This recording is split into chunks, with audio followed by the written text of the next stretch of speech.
Deus, querido Pai, Jesus, amigo e mestre, muito te agradecemos, Senhor, por mais esse encontro. Que a nossa irmã que fará uso da palavra receba a inspiração desses amigos espirituais que por certo aqui se encontram. Obrigada, Senhor, graças a Deus, e que assim seja. E com vocês, Valéria Cristine. Boa noite a todos. E é realmente muito importante, né? A gente precisa, como nunca, desse exercício diário, constante, acho que de todos os minutos, da gente aprender a interiorizar tudo isso que a gente aprende com a doutrina espírita. E nesse mês, né, agora que a gente é uma convenção da humanidade, falar do Natal, do nascimento de Jesus, a gente escuta falar muito de Jesus, né, a gente fica esse mês em torno dessa comemoração aí do dia do nascimento dele. E falar também, né, sobre alguns presentes que ele deixou para nós enquanto ele aqui esteve, que foram essas virtudes que hoje a gente vai ler alguns trechinhos aqui do Evangelho, que é a humildade, a paciência, resignação, obediência, perdão, né? Tudo que a gente precisa o ano todo, todos os dias. A gente precisa desses presentes, né? E que não custam nada, né? Custam, assim, um pouco de esforço da nossa parte, porque são virtudes que nós ainda não temos o hábito, porque ainda nós temos essa grande dificuldade em praticar todas essas virtudes. Mas a gente tem aqui o Evangelho, tem o Espiritismo que vem aí elucidar e esclarecer tudo que Jesus já veio nos dizer, para a gente exatamente aplicar isso no nosso dia a dia, porque é necessário realmente muita, né? Muito paciência, muita indulgência para entender o outro, para respeitar os limites dos outros. Então a gente precisa disso. E são presentes que fazem bem para nós e para todos também, né, que convivem conosco, que afinal de contas a gente não vive isolado nem sozinho, né? Então a gente vai começar aqui hoje o nosso estudo na questão 625 do Livro dos Espíritos, onde Kardec pergunta o seguinte: qual o tipo mais perfeito que Deus ofereceu ao homem para lhe servir de guia e de modelo? Simples a resposta: vede Jesus, né? E vem o complemento de Kardec. Jesus é para o homem o tipo da perfeição moral a que pode aspirar a humanidade na Terra.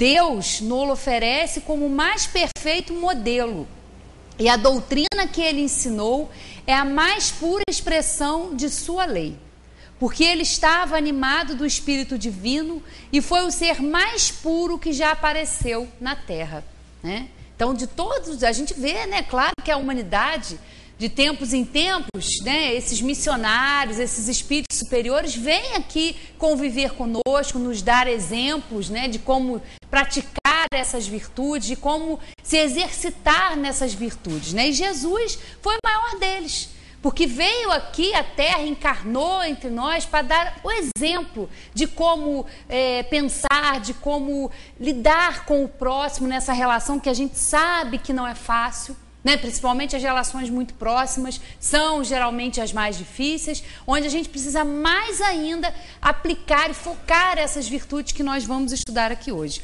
Mas aí a gente se questiona, se a moral de Jesus foi a mais perfeita, por exemplo, por que veio o Espiritismo? Por que teve que vir o Espiritismo? A gente tem aqui o Evangelho segundo o Espiritismo, né? Qual é o objetivo desse complemento, desse ensinamento que os Espíritos vieram nos dar, baseados na moral do Cristo? E aí a gente vem aqui para a Gênese e tem lá a seguinte questão: qual é a utilidade da doutrina moral dos Espíritos, uma vez que ela não é senão a moral do Cristo?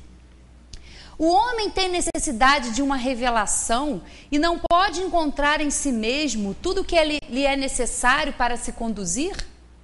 Do ponto de vista moral, Deus, sem dúvida, deu ao homem um guia em sua consciência que lhe diz: não façais a outrem aquilo que não queres que te façam. A moral natural está certamente escrita no coração dos homens, mas todos a sabem ler? Não tem eles jamais desprezado os seus sábios preceitos? Que fizeram eles da moral do Cristo? Como a praticam aqueles mesmos que a ensinam? Não se tornou ela uma letra morta, uma bela teoria, boa para os outros e não para si?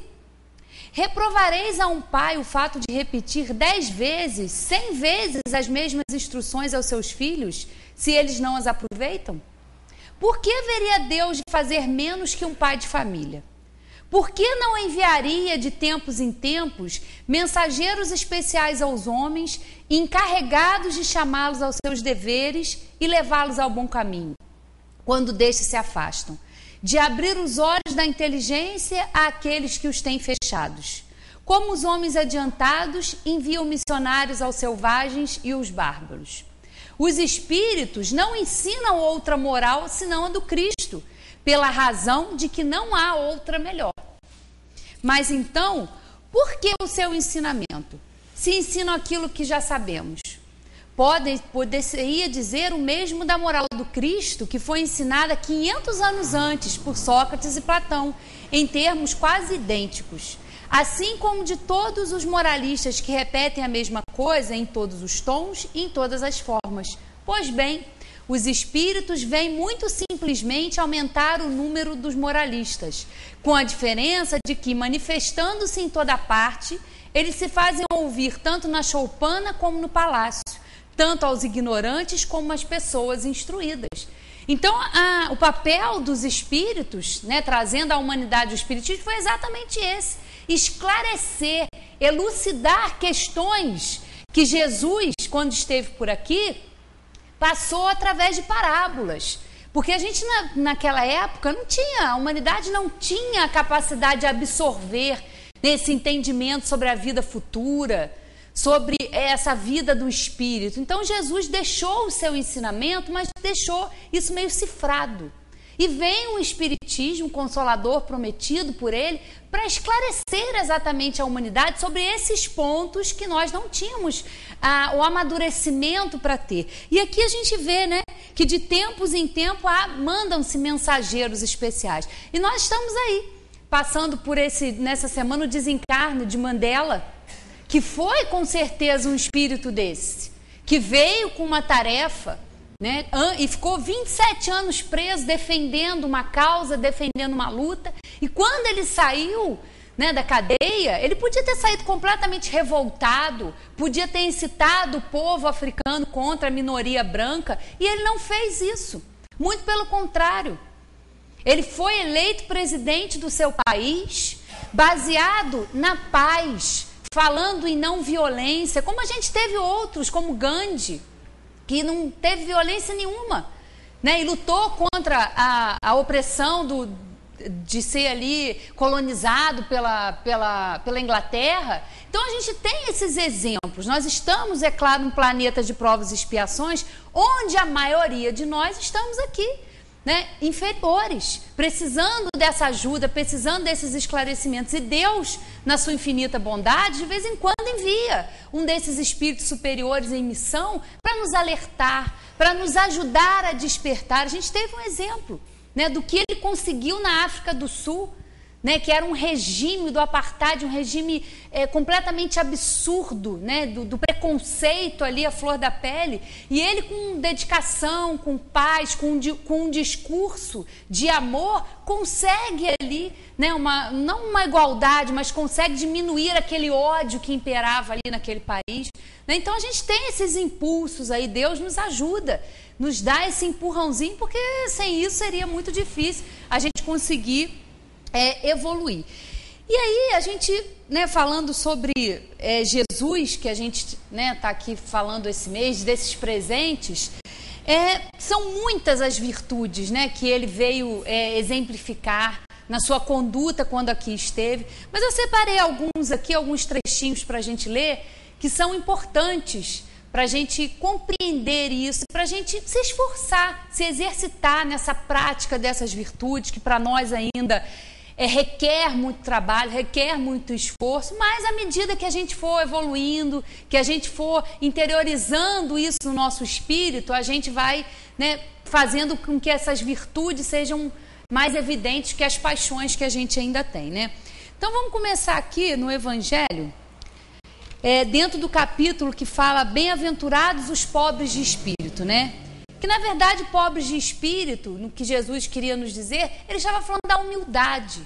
Que é preciso, né, essa virtude da humildade, porque sem ela a gente não aprende, sem ela a gente não consegue entender muitas coisas. Aí os espíritos começam aqui, ó, dizendo que o reino dos céus é dos simples, quis Jesus significar que a ninguém é concedida entrada nesse reino sem a simplicidade de coração e humildade de espírito, que o ignorante, possuidor dessas qualidades, será preferido ao sábio que mais crê em si do que em Deus.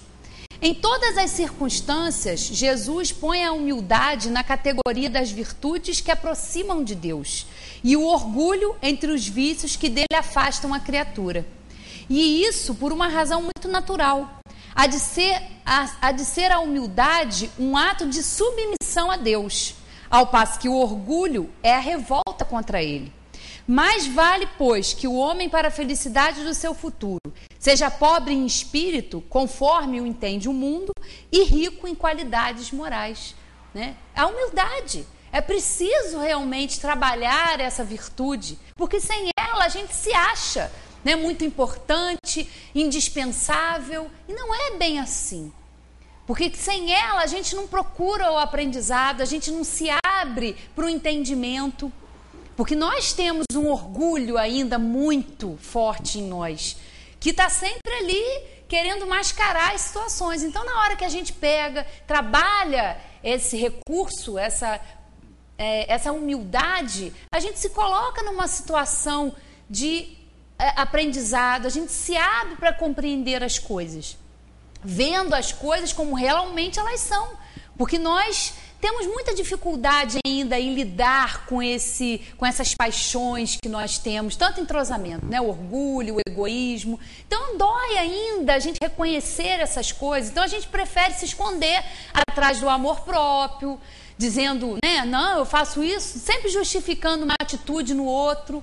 Mas é preciso esse reconhecimento que nós somos ainda espíritos inferiores na busca de um aprendizado melhor. Para isso é preciso ter muita humildade, porque se reconhecer inferior, isso é um processo ainda para nós difícil, né? A gente se esconde sempre numa questão ou na outra, mas é necessário encarar isso e para isso tem que ter muita humildade, né? O Cristo vos legou a sua doutrina, deu-vos o exemplo de todas as virtudes e tudo abandonastes, exemplos e preceitos. Concorrendo para isso com as vossas paixões, fizestes um Deus a vosso jeito, segundo uns terrível e sanguinário, segundo outros aliado dos interesses do mundo. O Deus que fabricastes é ainda o bezerro de ouro que cada um adapta aos teus gostos e às tuas ideias. Despertai, meus irmãos, meus amigos, que a voz dos espíritos ecoe nos vossos corações. Sede generosos e caridosos sem ostentação. Isto é, fazei o bem com humildade. Que cada um proceda pouco a pouco à demolição dos altares que todos ergueram ao orgulho. Né? Nós vivemos realmente numa posição, às vezes, de muito orgulho. Né? Então a gente precisa realmente nesse exercício do que é contrário ao orgulho, que é a humildade, trabalhar isso. Reconhecer as nossas dificuldades, reconhecer as nossas limitações, porque nós somos limitados. Nós não podemos fazer tudo, né, o que a gente gostaria. Nós temos limitações. Nós somos espíritos encarnados numa matéria. Viemos do plano espiritual e viemos aqui habitar uma matéria exatamente com esse objetivo, de trabalhar tudo isso, porque o nosso grande objetivo, seja ele uma grande missão como a de Mandela, como de outros espíritos, ou seja as nossas missões ali ao nosso redor, na nossa família, no nosso convívio, cada um de nós tem uma tarefa a cumprir, cada um de nós tem um compromisso com aqueles outros seres ali que estão nos envolvendo, e isso é uma missão grandiosa. Se nós pudermos, ao desencarnar, olhar para essa existência, nossa, eu consegui vencer isso, eu consegui lidar com aquela dificuldade, com aquele ente difícil, com aquele chefe complicado, né? A gente já vai sair vitorioso. Não vai interessar sair daqui se a gente for tiver com uma conta bancária muito boa, se a gente conhecer o mundo inteiro ou não conhecer, isso não vai fazer a mínima diferença para o espírito. Não, o que vai fazer diferença para nós é olhar e ver se a gente realmente aproveitou essa oportunidade que a gente tem aqui e que é muito grandiosa, né? Que é a da prática, né, dessas virtudes, ou pelo menos a gente se encaminhar aí na prática dessas virtudes, né? Aí a gente vem para uma outra virtude, que é a paciência, né? E eu acho que essa daqui, as pessoas falam, eu perco a paciência, mas a gente quando adquire uma virtude, a gente não perde. Eu acho que mais vezes a gente consegue ter uma tolerância, que a paciência mesmo, ela já é para um espírito mais elevado. Nós toleramos, nós, né, temos aqueles ímpetos às vezes que a gente já consegue frear, outros não, mas a paciência em si ainda tem um pouquinho mais para a gente trabalhar, né? Sede pacientes. A paciência também é uma caridade, e deveis praticar a lei de caridade ensinada pelo Cristo, enviado de Deus. A caridade que consiste na esmola dada aos pobres é a mais fácil de todas. E agora a gente vê muito isso, né? Agora no final do ano, né? Muitas pessoas ali no seu ímpeto querendo ajudar. É claro que não é reprovável a gente pegar, doar uma cesta básica. Não, isso não é crime e a gente não está recriminando isso. Só que essa doação, muitas vezes material, é a mais fácil de todas.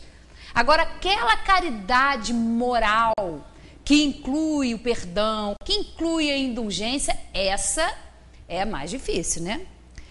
A caridade, outra há, porém, muito mais penosa e, conseguintemente, muito mais meritória. A de perdoarmos aos que Deus colocou em nosso caminho para serem instrumentos do nosso sofrer e para nos porem à prova a paciência, né? E quem de nós não tem? Quem de nós não tem, né, uma pessoa difícil de lidar ali no nosso núcleo, ali perto da gente? Quem não tem? Todos nós temos, né? Aquelas pessoas difíceis, quem de nós não tem? Né? E são instrumentos que Deus coloca no nosso caminho exatamente, que é nesse convívio, é nesse exercício do amor, da caridade, que a gente consegue superar, né, as nossas limitações. A vida é difícil, bem o sei. Compõe-se de mil nadas, que são outras tantas picadas de alfinetes, mas acabam por ferir. Se, porém, atentarmos nos deveres que nos são impostos, nas consolações e compensações que, por outro lado, recebemos, havemos de reconhecer que são as bênçãos muito mais numerosas do que as dores. O fardo parece menos pesado quando se olha para o alto do que quando se curva para a terra a fronte. Coragem, amigos, tende no Cristo o vosso modelo. Mais sofreu ele do que qualquer de vós e nada tinha de penitenciar. Ao passo que vós tendes de espiar o vosso passado e vos fortalecer para o futuro. Sede, pois, pacientes, sede cristãos. Essa palavra resume tudo, né? Foi um espírito mais puro que aqui esteve. E olha como que ele foi tratado. Não fiquemos nessa ilusão que às vezes as pessoas alimentam quando se fala sobre Jesus. Ah, que ele veio para cá. Era um espírito superior. Ele sabia o que ele ia enfrentar aqui. Ele não veio para cá e foi surpreendido pela traição dos seus apóstolos, ficou amargurado. Não. Ele era um espírito superior e veio aqui para nos dar o exemplo. Ele sabia que ele não ia ser bem recebido numa sociedade, ainda mais na época que ele veio, uma sociedade romana falida, corrompida, com a moral, né, muito parecida com a nossa, porque a gente não melhorou muito da época de Roma para cá, não. Né? A moral ainda não avançou muito, não avançou quase nada praticamente. Ele veio e ele sabia o que ele ia enfrentar. Ele sabia que ele ia passar por isso. Ele sabia e sabe que o seu evangelho, que os seus ensinamentos, que essas virtudes ainda vão demorar muito tempo para se estabelecer numa sociedade como a nossa. E antes da sociedade se estabelecer dentro de nós. Porque é preciso trabalhar muito por esse autoconhecimento, trabalhar para aplicar essas virtudes. Então ele sabe. é um espírito superior. Ele sabe que o evangelho ia sofrer essas deturpações, que os homens iam adequar o evangelho aos seus interesses. É o que a gente vê até hoje. Ele sabe disso tudo, né? Mas veio aqui para dar o exemplo, e nós de vez em quando estamos aí, passando por essas coisas, tendo contato com esses espíritos, exatamente, para impulsionar, né, para nos incentivar no bem, nessa prática. Jesus veio dizer, realmente, vale a pena. Vocês não são daqui, vocês têm um objetivo ao estar aqui. Todo o ensinamento de Jesus foi pautado na vida futura, na vida espiritual. Ele sabe que isso aqui é uma passagem. Ele sabe qual é a verdadeira vida, né? E veio nos mostrar, veio nos falar sobre isso. E a doutrina espírita vem complementar, vem abrir os nossos horizontes para esse entendimento dessas parábolas que estavam lá ainda, né? São ainda até hoje interpretadas de forma equivocada. Então os espíritos vêm para esclarecer tudo isso, né? Para tirar realmente do evangelho o que vale, o que realmente a gente tem que praticar. Outras duas virtudes: obediência e resignação. A doutrina de Jesus ensina, em todos os seus pontos, a obediência e a resignação. Duas virtudes companheiras da doçura e muito ativas. Se bem os homens erradamente as confundam com a negação do sentimento e da vontade. A obediência é o consentimento da razão. A resignação é o consentimento do coração. Forças ativas ambas, porquanto carregam o fardo das provações que a revolta insensata deixa cair. E a gente se pergunta, por que ser obediente? Quem disse que nós temos que ser obedientes? E à medida que nós, humanidade, amadurecemos a respeito de Deus, a respeito das suas leis, vai se tornando natural para nós, nesse amadurecimento espiritual, a compreensão dessas leis. É como o Espiritismo, que para o que a gente ainda pode compreender, já vem falar de Deus, de uma inteligência, né, infinita, um potencial infinito de virtudes, infinitamente justo, infinitamente bom, uma inteligência suprema, uma causa primária de todas as coisas. E lá nos atributos de Deus está lá, que a gente estude e a gente compreende que Deus é justo, Ele não pode dar a um uma oportunidade e a outro não.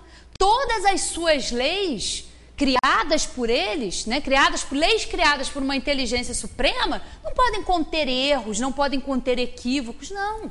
As suas leis são perfeitas, são sábias. E nós que somos criados por Ele, estamos nesse desenvolvimento para compreender essas leis. Então, à medida que a gente avança, à medida que a gente compreende essas leis, a gente naturalmente é obediente a essas leis. Porque a gente percebe, né, a justiça em tudo isso, tudo que nos acontece, tudo que nos cerca, de um mundo que a gente vive. Eu, antes de vir para cá, estava passando assim na televisão, estava aparecendo uma cena que foi assim chocante. Eu não sei se vocês alguém viu aqui antes de vir para cá, de um jogo que estava tendo lá em Londrina, do Vasco e o Atlético de Paranaense, e uma briga de torcida. Um rapaz ficou preso numa torcida lá e foi quase morto, praticamente, as pessoas filmando aquilo ali, uma selvageria, uma coisa assustadora. Estão ali num jogo de futebol, não é para isso, mas o quê? Né? Dão vazão a essa inferioridade de estar ali, estão disputando um esporte, não, mas estão se matando, o rapaz caído no chão e as pessoas, ele desacordado, as pessoas chutando. Não sei como ele não morreu ali, se é que não morreu, porque a gente não teve mais. Uma cena que você fica assim, meu Deus, ninguém faz nada, a gente vê essas coisas, mas fazer o quê? É característico lá, ó, de um planeta como o nosso, né? De provas e expiações. Eu vou até pegar ele, que ele deve estar tão empoeiradinho aqui, né? Vou botar ele aqui, ó, pra gente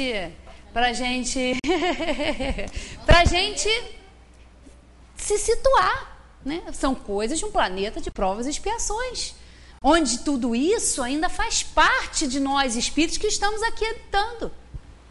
E se nós já estamos buscando esse conhecimento de Deus, essa justiça, tudo se encaixa, né? Essas coisas que a gente a princípio vê como uma maldade sem explicação são justificadas quando a gente aprende. Não, nós somos inferiores, estamos num planeta, numa escola que é apropriada ao nosso nível, né, inferior. Então a gente vê todas essas coisas, é um planeta onde o mal prevalece, né? Então a gente está aqui, não é à toa, não é por acaso, a gente está aqui na escolinha certa, apropriada, aprendendo as lições certas. A gente não por acaso está numa escola e entrou na turma errada, não. Não, a gente está na turma certa mesmo, com os companheiros de classe, é uma escola. A gente tem que pensar exatamente que nós somos alunos matriculados numa escola. E o que a gente faz na escola?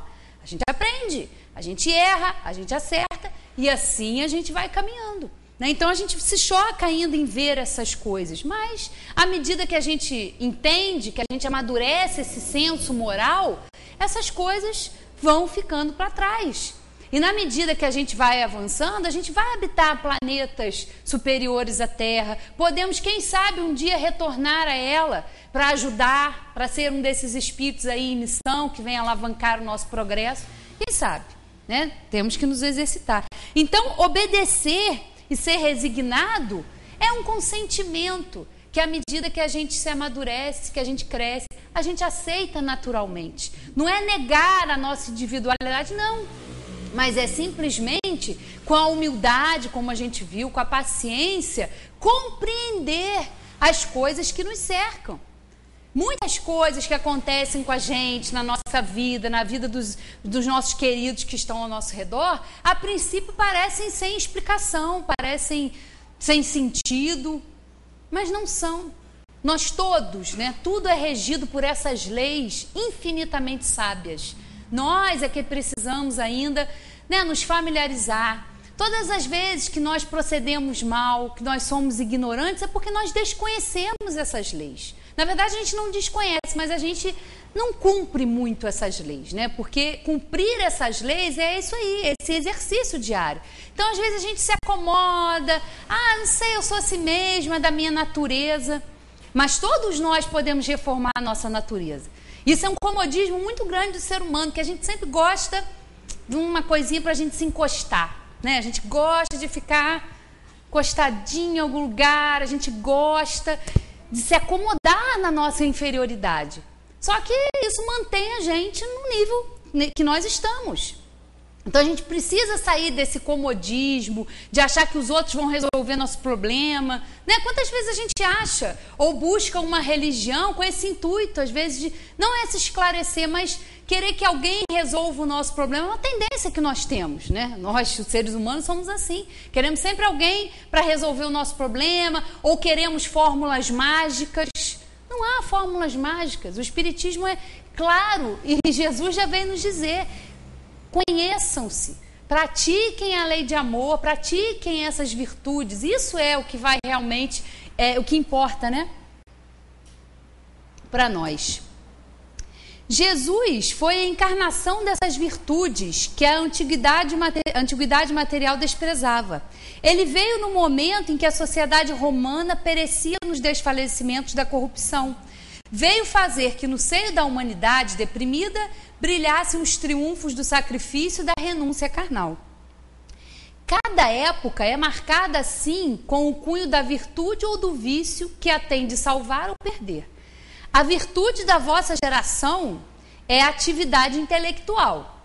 Seu vício é a indiferença moral. Né? Isso aqui a gente está lendo o Evangelho, que tem mais de 100 anos que foi escrito. Né? Está aqui, a gente vive isso, plena atividade intelectual. Né? Só que a indiferença moral também é grande. Né? E nessa época a gente está mais aberto, a gente fica mais sensibilizado com a dor do outro, mas a gente tem que estar sempre assim. Porque as pessoas sentem dor, as pessoas sentem fome, as pessoas passam por dificuldades o ano inteiro. Nessa época, a gente percebe, né, no ar essa comoção. Mas olhar o outro realmente com esse amor, com esse perdão, né? E a gente sabe o quanto para nós isso ainda é difícil, né?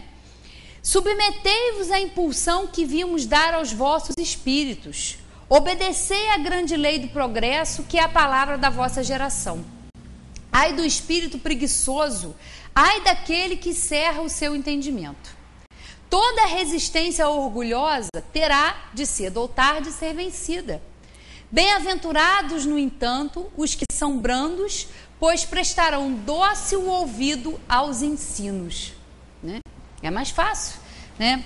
E eu lembro uma situação que eu encontrei até com o seu Renato. Eu não esqueço disso. Que eu estava falando com ele de uma situação, comentando, né? Aí o seu Renato falou assim: não reclama, Valéria, que dói mais, né, seu Renato? E é verdade. Eu não esqueci aquilo que ele me falou, porque é verdade. Porque a gente está passando por uma aflição, por uma dor, seja ela qual for, e quanto mais a gente reclama, dói mais, incomoda mais. Então, nessa hora, o que a gente tem que fazer? Nós estamos resgatando, né? Ou é uma consequência das nossas atitudes da vida atual ou de existências anteriores. Né? E nessa hora, a gente tem que procurar fazer o quê? Agradecer por aquela dor. Porque a gente pode realmente observar na vida da gente que quando a gente passa pelas dificuldades, pelas dores, sejam físicas, uma doença, a perda de um ente querido, tudo que nos causa dor e aflição, né? Nessa hora é realmente complicado, mas é uma hora que a gente tem que estar com muita humildade, com muita paciência, falar, olha, se eu estou passando por isso é porque tem alguma razão de ser. E nessas horas é que a gente cresce mais. Né? Se a gente aproveita também, porque se a gente vive reclamando, se a gente acha que tudo está complicado, trabalho pessimista, aí a coisa só dói mais, só complica mais. Né? Então é uma hora de, meu Deus, eu preciso agora de ajuda, eu preciso de força, eu preciso de coragem para vencer isso. Né? E sair vitorioso, porque de tudo na vida a gente vai aprender com as coisas boas e com as coisas ruins também. Tudo tem um aprendizado. Né? A gente não pode esquecer que nós estamos, né, numa escola. Aí agora a gente vai falar de uma outra virtude, que é o perdão, né? A indulgência também são outros, né, outras forças que a gente tem que fazer. E aí eu vou ler um pedacinho aqui que é muito interessante, ó. O argueiro e a trave no olho, né?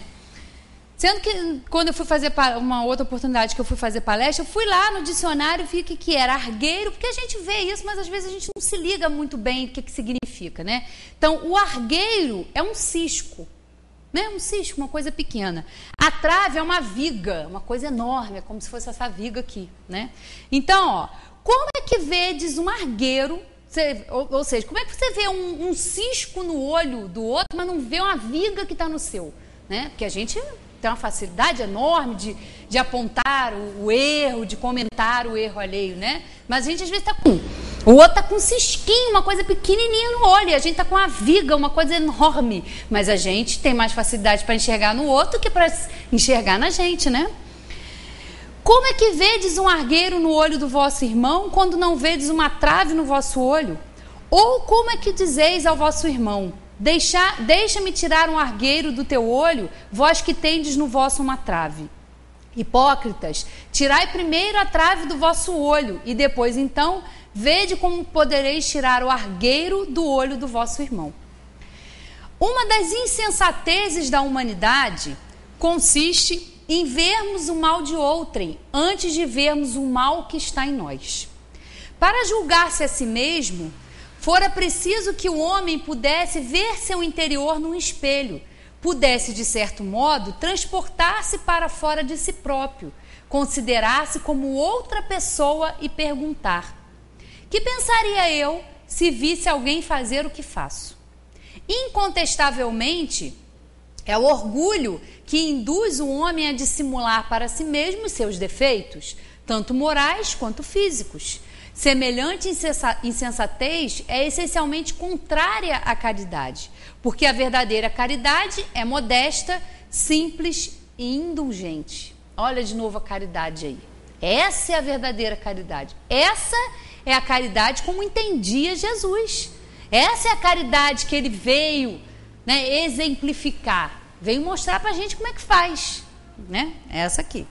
Mas a gente faz isso, né, com uma facilidade, infelizmente, terrível, mas a gente faz com muita facilidade, né? Espíritas, jamais vos esqueçais de que, tanto por palavras como por atos, o perdão das injúrias não deve ser um ato vão. Pois que vos dizeis espíritas, sede-o. Olvidai o mal que vos hajam feito e não penseis senão numa coisa, no bem que podeis fazer. Aquele que enveredou por esse caminho não tem que se afastar daí, ainda que por pensamento, uma vez que sois responsáveis pelos vossos pensamentos, os quais todos Deus conhece. Cuidai, portanto, de os expurgir de todo sentimento de rancor. Deus sabe o que demora no fundo do coração de cada um de seus filhos. Feliz, pois, daquele que pode todas as noites adormecer dizendo: nada tenho contra o meu próximo. Perdoar aos inimigos é pedir perdão para si próprio. Perdoar aos amigos é dar-lhes prova de amizade. Perdoar as ofensas é mostrar-se melhor do que era. Perdoai, pois, meus amigos, a fim de que Deus vos perdoe. Porquantos, se fordes duros, exigentes, inflexíveis, se usardes de rigor, até por uma ofensa leve, como quereis que Deus esqueça que cada dia maior necessidade tendes de indulgência? Ai daquele que diz, nunca perdoarei, pois pronuncia a sua própria condenação. Quem sabe, aliás, se descendo ao fundo de vós mesmos, não reconhecereis que foste o agressor. Quem sabe se nessa luta que começa por uma alfinetada e acaba por uma ruptura, não fostes quem atirou o primeiro golpe. Se vos não escapou alguma palavra injuriosa, se não procedestes com toda a moderação necessária. E para isso aqui, tem que ter uma boa dose de humildade. Para a gente reconhecer, às vezes, que a gente foi o que começou ali, aquela confusão, que a gente, né, em vez de calar, falou demais, né? A gente reconhecer isso precisa de humildade.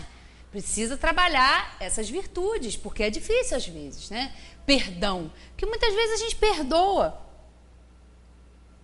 mas é um perdão superficial. É aquele perdão assim, não, eu te perdoo, mas você não aparece mais na minha frente, eu não quero mais ver você. Não é um perdão lá do fundo, não é aquele perdão que esquece. Porque o perdão realmente, ele é para esquecer, né? Para tirar de dentro da gente aquelas mágoas, aquelas dificuldades que a gente tem. Então a gente está vendo aí o tamanho do trabalho que a gente tem pela frente, né? Do desafio que a gente tem diariamente, né?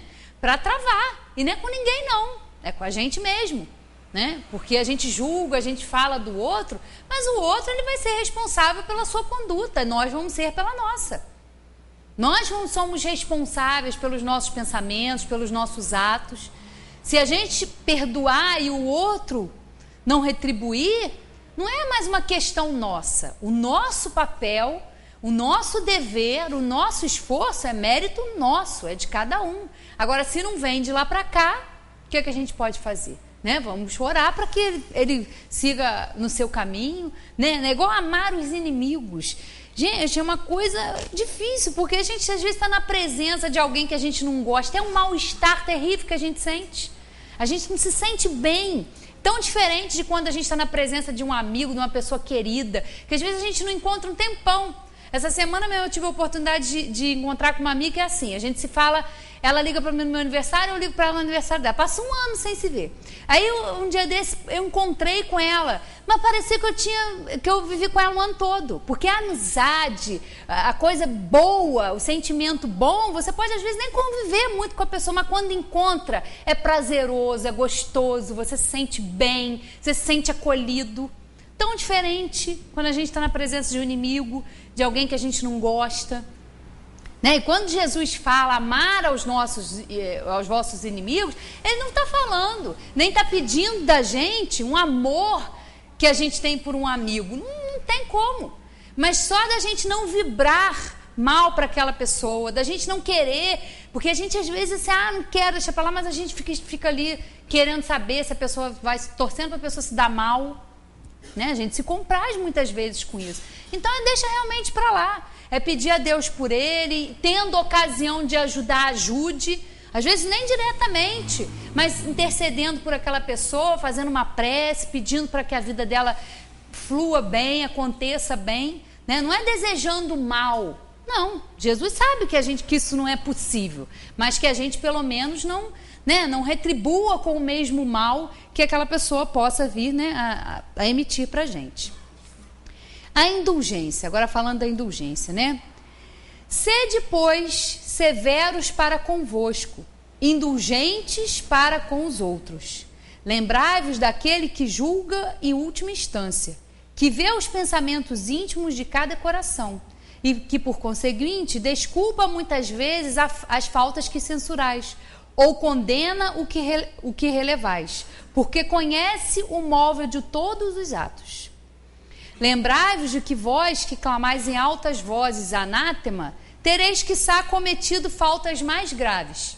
Né? A história do telhado de vidro, não vamos tacar telhado, né, pedra no telhado dos outros, porque o nosso é de vidro. É aquela historinha que a Sueli conta aqui e é fantástica, porque exemplifica muito bem isso. Né? Duas vizinhas, e todo dia no café da manhã, a mulher olhava pela janela e criticava a vizinha. Estava lá os lençóis todos estendidos no varal e ela sempre falava com o marido. Né? Que coisa, que pessoa sem zelo, não cuida. Olha os lençóis que ela bota lá, tudo sujo, tudo borrado, tudo empoeirado. Como é que ela pode botar um lençol desse para secar? Aí, um certo dia, ela chama alguém para ir lá na casa dela, faz uma faxina. E no dia seguinte, quando ela olha pela janela, os lençóis branquinhos, tudo absolutamente lindo e branco. Na verdade, não eram os lençóis que estavam sujos, mas a janela. A janela dela que não era limpa. Então ela olhava lá e achava que era a vizinha, que não fazia nada direito. Mas na verdade, quem não limpava as coisas direito era ela, porque a janela dela estava toda empoeirada. Então o que ela via era um lençol empoeirado. Né? O que a gente faz? A gente critica, a gente aponta, a gente julga, mas a gente tem que fazer assim, meu Deus, eu estou fazendo isso, mas será que eu gostaria que alguém fizesse isso comigo? É a máxima lá, está escrito na nossa consciência. Não fazer os outros o que você não gostaria que fizessem a você. Né? Então, prestar muita atenção, porque às vezes a gente na vida, na convivência, às vezes a gente acaba fazendo essas coisas. Mas enquanto a gente não para, não pensa, não reflete sobre os nossos pensamentos e as nossas ações, a gente não muda. A gente entra num padrão mental de pensamento, às vezes de reclamação, de pessimismo, aí junta com vários outros espíritos que também pensam assim, encarnados ou desencarnados, aí fica aquele tormento, né? A gente não consegue ter paz, a gente entra nesse turbilhão. Então é preciso essa reflexão, né? Agora no final do ano a gente fica envolvido nesse clima e a gente fica com vontade de arrumar a casa, né? Arrumar tudo, fazer faxina no armário, doar o que a gente não usa mais. Só que a gente tem que fazer isso com a gente, mas não é só nessa época, né? Isso é um exercício de todos os dias, de todo dia, de toda a época, né? Olhar para dentro, refletir, porque a gente vive às vezes no automático e às vezes a gente está fazendo coisas que estão nos prejudicando ao próximo, que não são saudáveis para nós. E a gente continua agindo, né? O que a gente não corrige se repete. Então, se a gente mantém aquele hábito, se a gente não corrige, aquilo só vai se perpetuando, né? E os maiores, quem vai sofrer mais somos nós mesmos, né? É que nem ter raiva, ter rancor, ter mágoa. Às vezes o outro não está nem aí. Eu lembro do Zé, né? Contando da história, porque agora não tem como eu hoje... lembrando dele, falando, né, do posto lá, né, que ele um dia tinha que ter uma quantidade, tinha que abastecer uma certa quantidade para ganhar uma ducha lá, e ele não abasteceu, ele ficou injuriado, nunca mais voltou no posto. Ele já contou isso aqui várias vezes, ele nunca mais foi lá no posto, ele passava pelo posto, abastecia sempre, né, só que tinha um limite. Aí ele não conseguiu a limpeza, ele não voltou mais, ele ficou na bronca, ele ficou chateado, né, até que um dia ele falou assim, meu Deus, eu que estou sendo bobo, porque eles nem estão sabendo o que está acontecendo lá. Não sabe por que eu parei de abastecer lá. E ele falava, né? Toda vez que eu passava pelo posto, eu ficava numa bronca danada do posto. E o pessoal não está nem sabendo o que está acontecendo. Os maiores prejudicados somos nós mesmos, sempre. Né? Porque a gente está ali, a gente fica remoendo aquilo ali, e às vezes a outra pessoa não está nem mais se ligando naquilo ali que está acontecendo. E a gente ali, né, ruminando, né? Porque tem hora que a gente fica igual os nossos irmãozinhos lá, ruminando, fica. ruminando aquilo, fica igual um boizinho, uma vaquinha lá ruminando, e fica digerindo aquilo vai e volta, sem tirar aquilo, e a gente fica preso nisso. Aí quando vê, tá cansado, tá estressado, tá doente, né? E não sabe por quê. Ó, sede indulgentes, meus amigos, porquanto a indulgência atrai, acalma e ergue, ao passo que o rigor desanima, afasta e irrita. E é verdade. Nós somos, às vezes, muito rigorosos com as coisas. É o que eu digo, então, né? Como diz mamãe, quem manda ser perfeccionista, gosta de tudo certinho. Vou me deparar com N situações que eu vou encontrar tudo desorganizado, pessoas que não são igual a mim. Então, eu falo, quem manda ser perfeccionista? Então, né? E isso, o rigor desanima, afasta e irrita. Quantas vezes a gente não fica irritado com a conduta do outro? No trânsito, né? É muito fácil da gente perceber isso, porque a gente faz isso o tempo todo, a gente se irrita com a conduta dos outros.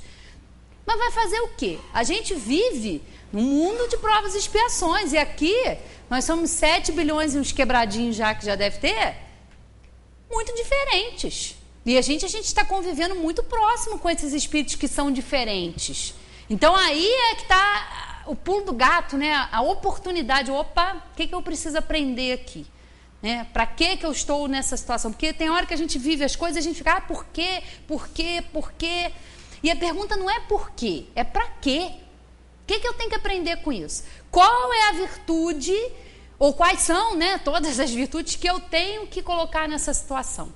O que eu tenho que aprender aqui? O que Jesus faria? Uma pretensão até a gente pensar isso, mas é verdade. Se Ele é o nosso guia e modelo, se os Espíritos mandam a gente ver Jesus, o que Ele faria nessa situação? O que Ele faria? Né? Pensar no que Ele faria e procurar, se não fazer igual, mas pelo menos nortear a nossa conduta no exemplo dele. O que Ele faria? Ele trabalharia o quê? Seria, né? Então, é isso aí que é o exemplo, né? Sede indulgentes com as faltas alheias, qualquer que elas sejam. Não julgueis com severidade, senão as vossas próprias ações. E o Senhor usará de indulgência para convosco, como de indulgência houverdes usado para com os outros. Então, não adianta a gente querer ser perdoado, querer que Deus haja com a gente com indulgência, se a gente não age com o outro também com indulgência. Né? Não tem 2 pesos e 2 medidas. Não tem jeitinho, né? Porque a gente, ainda mais no nosso país, é tudo do jeitinho, né? É tudo uma negociata. Não tem, não. Não tem negociata, né? Então, essa constância aí. Caros amigos, sede severos convosco, indulgente para as fraquezas dos outros. É esta uma prática da santa caridade que bem poucas pessoas observam. Olha que importante isso aqui, ó. Todos vós tendes maus pendores a vencer, defeitos a corrigir, hábitos a modificar. Todos tendes um fardo mais ou menos pesado a alijar, para poder desgalgar o cume da montanha do progresso. Por que então, a vez de mostrar-vos tão clarividentes em relação ao próximo e tão cegos com relação a vós mesmos? Quando deixareis de perceber nos olhos de vossos irmãos o pequenino argueiro que os incomoda, sem atentardes na trave que nos vossos olhos vos cega, fazendo-os ir de queda em queda? O verdadeiro caráter da caridade é a modéstia e a humildade, que consistem em ver cada um apenas superficialmente os defeitos de outrem e esforçar-se por fazer que prevaleça o que há nele de bom e virtuoso. Porquanto, embora o coração humano seja um abismo de corrupção, sempre há, em algumas de suas dobras mais ocultas, o germe de bons sentimentos, centelha vivaz da essência espiritual. Espiritismo, doutrina consoladora e bendita. Felizes os que te conhecem e tiram proveito dos salutares ensinamentos dos Espíritos do Senhor. Para esses, iluminado está o caminho, ao longo do qual podem ler essas palavras que lhe indicam o meio de chegarem ao termo da jornada.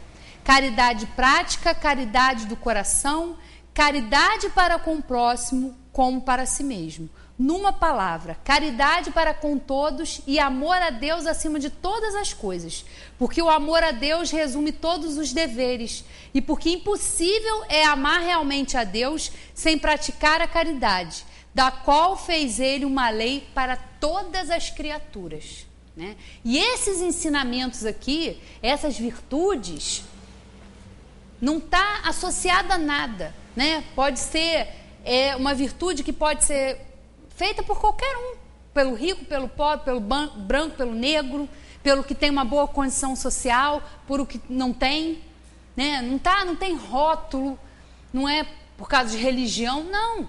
O bem, a prática da caridade é independente de qualquer religião, é independente de qualquer coisa. Qualquer um, até um ateu, muitas vezes, nos dá esse exemplo. Uma pessoa que, não acredita em Deus, eu sou um ateu. E está aí ajudando ao próximo. O que importa é o que a gente faz, é a nossa ação. É a ação que a gente procura fazer no bem, né? Como disse Cristina, o que importa é a gente fazer. É a ação, né? Tem que fazer, a gente tem que se mexer. E não é ficar esperando, achar que às vezes a gente pode, nossa, eu queria tanto ser como Mandela foi. Nós temos as nossas pequenas ali, nós temos os nossos apartheids, não é? Cada um de nós tem os nossos pequenos apartheids ali, né, pessoais, na nossa relação com o próximo, essas diferenças, esses preconceitos, nós temos isso, né? Então cabe a nós trabalhar isso, vencer tudo isso com muito esforço. E aí, para a gente terminar, tem lá na questão 893, porque a gente está falando tanto das virtudes aqui, aí os espíritos perguntam qual é a mais, deixa eu ver, acho que é 893, eu anotei aqui. Qual é a mais meritória, né, das virtudes? Qual que vale mais? E olha a resposta dele, ó, 893. Qual a mais meritória de todas as virtudes?